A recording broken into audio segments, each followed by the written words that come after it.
est clôturé sur une note de satisfaction des acteurs sanitaires. Parmi les points inscrits dans ce document figurent les procédures pénales en cas de manquement à l'éthique et à la déontologie médicale. Adiatou Bari pour en savoir plus. Le respect de l'éthique et de la déontologie de la profession médicale fait défaut dans la plupart des cas au niveau de plusieurs établissements hospitaliers du pays. Le problème est pris à bras le corps dans le nouveau projet de code de santé publique. Dans les dispositions du code, des articles spécifiques sont désormais consacrés en cas de violation du serment d'Hippocrate. Et les acteurs de la santé s'accordent sur l'application des mesures disciplinaires aux fauteurs. Le nouveau code permet aujourd'hui à chaque profession de santé de se doter d'un code de déontologie de leur profession.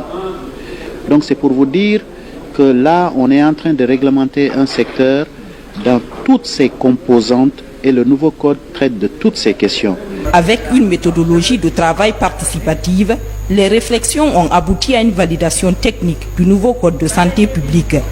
Le document de régulation du système de santé est composé de 6 grandes parties avec plus de 1000 articles. Nous devons faire en sorte que ces individus qui sont vulnérables soient protégés à travers des pratiques médicales sûres et efficaces. Compte tenu du fait que la profession médicale est plutôt un sacerdoce qu'une activité triviale commune, on a besoin d'avoir un code de santé publique.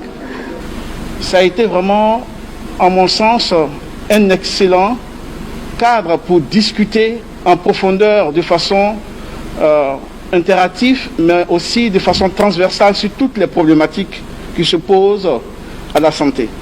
Protection des droits et obligations des usagers de santé, la toxicomanie ainsi que la prévention des pathologies sont des principes généraux du Code de santé publique que les participants ont bien cernés. Pour avoir pris part à tout ce processus, ça nous garantit l'appropriation et de faire en sorte que les objectifs de son élaboration puissent être atteints. Déjà techniquement validé grâce à un financement de l'UNICEF et de l'OMS, le nouveau code de santé publique sera soumis au gouvernement de transition pour examen et approbation. Il sera